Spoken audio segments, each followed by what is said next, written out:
네, 안녕하세요. 유이쌤입니다. 오늘은 물질의 전기적 성질과 활용, 반도체에 대한 이야기 해보도록 하겠습니다. 자, 먼저 우리 물질의 전기적 성질 살펴보기 위해서 물질을 이루는 원자의 구조부터 한번 다시 보도록 할게요. 자, 원자 같은 경우는 원자 핵과 전자로 이루어져 있죠. 자, 원자는 크게 나눠보면은 원자 핵과 전자로 이루어져 있습니다. 자, 그랬을 때 이제 원자가 가지는 여러 가지 성질 중에서 가장 중요한 성질은 원자가 바로 전기적으로 중성이라는 겁니다.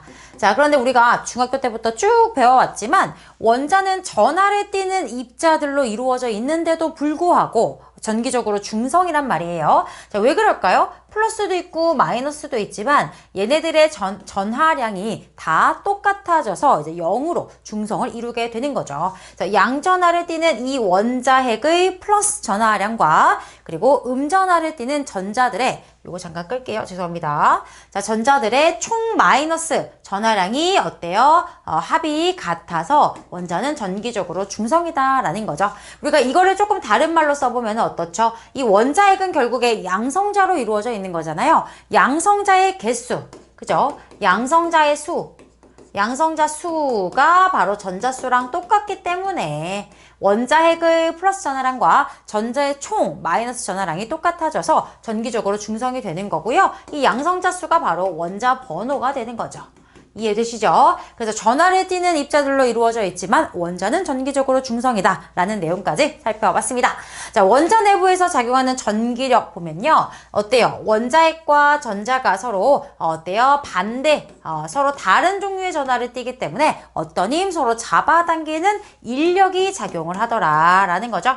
자, 전자는 원자핵과의 전기력에 의해서 속박되어 있다. 얘가 원자핵의 인력에 의해 멀리 날아가지 못하고 이 원자에 속박되어 있다라는 게 바로 원자의 특징이 되겠습니다. 자, 그럼 다음 장 넘어가 보도록 하겠습니다. 자, 물질의 전기적 성질인데요. 자, 수많은 원자가 결합을 해가지고 물질을 이루게 될 텐데 이때 이제 원자에 속박되지 않은 전자들이 있는데요. 보통 이제 원자과 전자가 되겠죠. 자, 이런 전자를 우리가 자유전자라고 합니다. 그래서 얘네들은요, 이 원자에게 인력에 의해서 속박되지 않고 막 자유롭게 이동을 하거든요. 그래서 자유롭게 이동할 수 있는 전자를 우리가 자유전자라고 하는데 이 자유전자가 많으면 어떻겠어요? 이 자유전자들이 자유롭게 움직이면서 이제 전하를 띤 입자에 흐름이 생길 거고 그게 바로 전류거든요. 그러니까 자유전자가 많으면 전류가 흐르는 거고 자유전자가 없으면 전류가 흐를 수 없다라는 내용이 되는 겁니다. 그래서 물질의 전기적 성질을 볼 때는 자유전자가 많은지 적은지 이게 조절이 되는지 이런 것들에 의해서 이 전기적 성질이 정해진다라고 볼 수가 있겠죠. 자, 그래서 이 물질에 우리가 이 전기적 성질에 따라서 그죠? 여러분들 잘 아시는 도체, 절연체, 반도체 등으로 나눠볼 수가 있겠는데요. 자유전자가 어때야 돼? 많으면 어떻다? 전류가 잘 흐르게 되는데 이런 애들이 바로 도체가 되는 거죠. 그래서 도체는 전기가 잘 흐르는 물체들인데요. 왜 전기가 잘 흐르는가 봤더니 자유전자가 많아서 원자에 속박되지 않고 자유롭게 이동하면서 이제 전자의 흐름을 발생시킬 수가 있다라는 거죠. 그래서 이런 것들 전선이나 반도체 회로 이런데 회로선에다가 쓸 수가 있다라는 겁니다. 자, 그럼 자유전자가 거의 없으면 전류가 거의 흐르지 않겠죠. 자, 이런 애들이 바로 절연체가 되는 겁니다. 자, 그래서 물질의 전기적 성질은 누가 결정한다? 자유전자가 결정을 한다. 그래서 고무, 유리, 플라스틱 이런 애들은요. 자유전자가 거의 없어서 전류가 잘 흐르지 않고요. 이런 전선의 피복이라든지 전류가 흐르면 안 되는 소재로 이제 쓰시면 되겠죠. 자, 세 번째는 이제 반도체입니다. 자, 반도체 같은 경우는 이걸 조절할 수가 있어요. 전기적 성질을 조절할 수가 있습니다.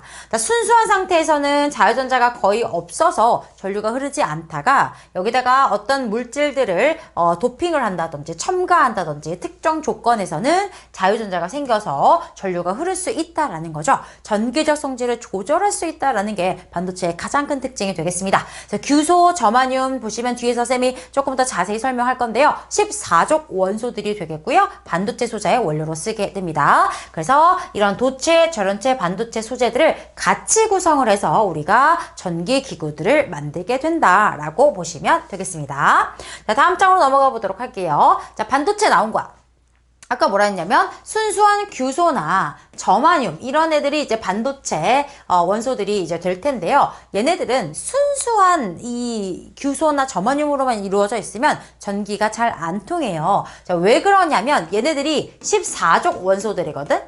14족 원소들은 특징이 뭡니까? 원자과 전자가 4개여가지고 어때요? 원자과 전자가 4개니까 4개의 공유 결합을 하면서 자유전자가 있을 수가 없는 거야. 무슨 말이냐? 자, 규소가 4개의 이제 팔을 가지고 있잖아요. 4개의 공유결합. 그럼 이 옆에 있는 애들이랑 다 이렇게 모여가지고 공유결합을 한다는 거야. 4개를 이렇게. 이해되세요? 이 규소가 가지고 있는 4개의 원자과 전자가 모두 공유결합에 참여를 하기 때문에 이제 어떻습니까? 이렇게 다 참여를 하기 때문에 얘네들이 자유전자가 없어요. 자유롭게 돌아다닐 수 있는 애들이 없는 거야. 이런 식으로 되어 있거든요. 이렇게. 이해되십니까? 그래서 자기가 가지고 있는 원자과 전자 4개가 모두 공유결합에 참여하기 때문에 여기는 전자가 이동할 수가 없고요. 전기가 안 통하는 겁니다. 근데 여기다가 우리가 이제 너무 규소끼리만 있으면 이게 꽉 쪼여 있는 거죠. 4개의 전자가 모두 공유결합에 잡혀 있거든요. 그럼 전류가 흐를 수 없기 때문에 불순물을 첨가하게 됩니다. 자, 그러면 어떤 일이 일어나는지 한번 보도록 할게요. 자, 불순물 반도체는 이제 종류가 2가지거든요. N형 반도체와 P형 반도체로 나눠볼 수가 있는데요. N형 반도체는 이 14족 원소만 있는 순수 반도체에다가 15족 원소를 첨가하는 겁니다. 자, 그럼 15족 원소는 원자과 전자가 5개란 말이에요. 그러면 뭐 예를 들어서 이제 규소들 가운데 15족 원소가 하나가 꼈다라고 생각을 해봐. 이렇게요. 다 연결해볼게. 이런 식으로. 이렇게 되어 있으면 이 녀석은 원자과 전자가 몇 개라고? 15족이니까 5개잖아요. 그럼 5개 중에 4개는 공유결합에 참여를 하고 어머나? 전자 하나가 남는 거야. 남는 전자가 생깁니다. 얘 바로 자유전자가 되겠죠. 그래서 이 남는 전자들은 자유롭게 이동할 수 있기 때문에 전하의 흐름이 생기고 전류가 흐를 수 있다라는 겁니다. 자, 그럼 이렇게 생긴 남은 전자, 요 녀석, 요 자유전자가 어떻게 해요? 이동을 하면서 전하를 흐를 수 있게 해주기 때문에 전하 나르게, 나른다, 캐리라고 하잖아요. 캐리어가 바로 자유전자가 되는 겁니다. 이해되시죠? 자, 그런데 반대로 13족 원소를 도핑을 하면은 지금 규소만 있었던 이 순수 반도체에다가 뿅뿅뿅 여기에 13족 원소를 집어넣어요. 그럼 13족 원소는 원자과 전자가 3개밖에 없거든요. 그러면 여기 3개의 공유결합을 하고 나면 여기 원래 4개를 해야 되는데 빵꾸가 뚫리게 되는 거야. 원래 4개의 원자과 전자를 가지고 4개의 공유결합을 이제 만들어야 되는데 얘는 3개밖에 없기 때문에 하나가 구멍이 뽕 뚫리는 거죠. 근데 이게 전자로 원래 채워야 하는 자리가 구멍이 뚫린 거니까 전자의 상대적인, 그러니까 반대 전하가 생기게 될 수 있다라는 거죠. 이걸 약간 겉보기 운동처럼 얘가 마이너스 자리인데 마이너스가 빠진 거니까 반대로 플러스로 볼 수 있다는 거예요. 그래서 플러스 전하를 띠는 구멍이다라고 해서 우리가 이거를 뭐라 부르느냐? 양공이라고 불러요. 근데 이게 나중에 이제 실험을 하다 보면은 또 여러분들 이제 나중에 뭐 대학 가서 더 자세히 배울 수도 있겠는데 이게 그냥 구멍이고 마이너스가 채워져야 되는데 마이너스가 사라졌기 때문에 그냥 반대로 플러스로 볼 수 있는 건데 얘가 진짜 실제로 플러스 전하를 띠는 어떤 성질들을 막 보여줍니다. 물리적으로. 그래서 이제 플러스를 띠는 구멍이다 라고 생각해 주시면 되겠고요. 이 플러스를 띠는 구멍이 있으면 이제 어떻게 돼요? 전자가 거기로 쏙 이동을 할 수가 있게 되잖아요. 그러니까 구멍이 생기면 전자가 이동을 할 수 있게 되고 그게 바로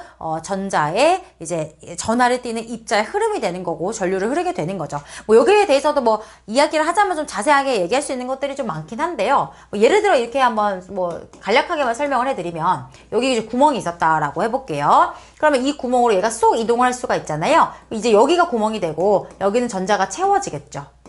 그죠? 이 전자가 여기로 또 쏙 이동할 수 있잖아요. 여기가 이제 또 채워지고 여기가 이제 구멍이 생기겠죠. 그죠? 이렇게. 그럼 얘가 또 여기로 이동할 수 있잖아요. 그럼 여기가 이제 채워지고 여기는 구멍이 생기겠죠. 이해되세요? 그러니까 이런 식으로 구멍이 생기면 전자의 이동이 생길 수 있거든요. 그쵸? 전자가 오른쪽 방향으로 이동을 한 거예요. 근데 이거를 상대적인 운동으로 생각해보면 이 플러스를 띄는 이 구멍이 어떻다? 왼쪽으로 이동한 걸로 볼 수도 있는 거잖아요. 이해되세요? 그쵸? 자, 그래서 이렇게 구멍이 생기면 이 양공은 어떻다? 자유전자와 반대 방향으로 이동하는 모습을 보여주면서 전하를 날라줄 수가 있다라는 겁니다. 자, 그래서 P형 반도체에서는 바로 전하를 전달해주는 전하 나르개가 양공이 되는 거예요. 이해되셨습니까? 자, 그래서 얘는 자유전자, 전자는 마이너스 전하를 띠고요. 마이너스 영어로는 네거티브죠. 네거티브에서 N형 반도체가 된 거고요. 자, 양공은 플러스 전하를 띠죠. 플러스는 포지티브죠. 그래서 P를 따서 P형 반도체라고 볼 수가 있겠죠. 자, N형 반도체와 P형 반도체 어떤 원리로 만들어지는지까지 살펴봤습니다. 자, 그럼 다음으로 넘어가 보도록 할게요. 자, 그럼 반도체 소자 어떤 것들이 있는가? 얘네들은요, 예시랑 뭐 이제 어디에 이용하는지 간략하게만 좀 보시고요. 문제 풀면서 암기해 주시면 됩니다. 자, 다이오드가 나왔는데 다이라는 게 숫자 2를 의미하는 거죠. 그래서 반도체 두 개를 뭐 이제 P형 반도체랑 N형 반도체를 붙인 거예요. PN 접합 뭐 이런 식으로 부르거든요. 자, 이 이제 P형과 N형 두 개를 붙여가지고 만든 소자인데 이제 전류가 한 방향으로만 흐를 수 있도록 바꿔주는데 이거를 우리가 정류작용이라고 해요. 정류작용. 자, 그래서 교류는 뭡니까? 교류는 우리가 이렇게 표기를 하잖아요. 헬렐레 표시해가지고 전류의 방향이 막 바뀌는 거죠. 자, 이거를 뭘로 바꿔줘? 한 방향으로만 이제 흐르는 전류니까요. 직류로 바꿔주는 거죠. 이렇게 뿔마 이런 직류로 이제 바꿔주는 정류작용을 한다. 자, 트랜지스터. 이제 트랜스가 이제 세 개를 의미합니다. 그래서 우리가 뭐 PNP 접합을 시킨다든지 NPN 접합을 시킨다든지 이렇게 반도체 소자를 세 개를 붙이면 증폭작용을 하고요. 스위칭 작용, 껐다가 켰다가 이렇게 할 수 있는 그런 역할을 하게 됩니다. 얘는 같이 좀 알아두시고요. 자, 발광 다이오드, 빛이 나오는 거죠. 그래서 전류가 흐를 때 빛을 방출해가지고 각종 영상 표시 장치에 쓸 수가 있고요. 집적 회로라 해서 집적 회로는 이 여러 개의 반도체 소자를 쌓는 거예요. 쌓는 거, 집적시킨다. 그래서 많은 반도체 소자를 하나의 칩으로 정밀하게 부착을 시켜가지고 그러니까 이것도 기술이 얼마나 더 얇게 만드느냐, 얼마나 얇게 이거를 스태킹한다라고 하거든요. 그런 이제 기술이 들어가서 얼마나 작게 만드느냐, 작게 만들어서 신호 전달을 빠르게 하고 에너지 소모를 적게 만든다. 이런 부분에 쓰일 수가 있겠고요. 또 추가로 보시면 이제 뭐 센서.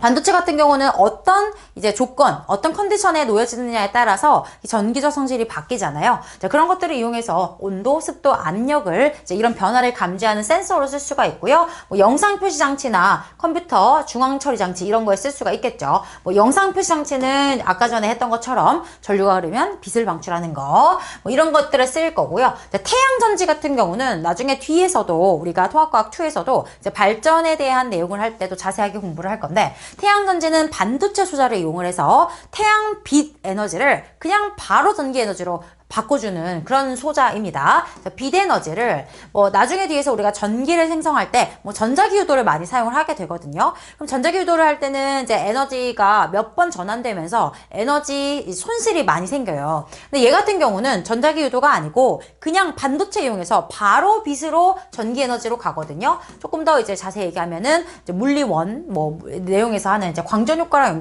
연결이 되는 부분인데요. 그러니까 빛 에너지를 그냥 바로 전기 에너지로 바꾸기 때문에 에너지 효율이 굉장히 좋습니다. 그러니까 이런 부분에 우리가 반도체를 쓸 수가 있다. 그래서 스마트 기기, 컴퓨터, 인공지능 장치, 뭐 자율주행 자동차 이런 정보통신을 포함한 일상생활 그리고 첨단 기술에 사용된다라는 내용까지 보시면 되겠습니다. 이 전기적 성질에 대한 거, 이제 반도체에 대한 내용은 뭐 크게 어려운 내용은 없었는데요. 학교 선생님이 N형 반도체와 P형 반도체에 대해서 얼마나 자세하게 수업하시느냐에 따라서 내신 시험은 또 달라질 수가 있으니까요. 선생님 설명 꼭 학교에서 잘 들어주시고요. 관련된 이런 예시들도 같이 암기해 주시면 되겠습니다. 자, 오늘 영상은 여기까지고요. 쌤이랑 또 다음 영상에서 다시 만나도록 하겠습니다. 고생하셨습니다.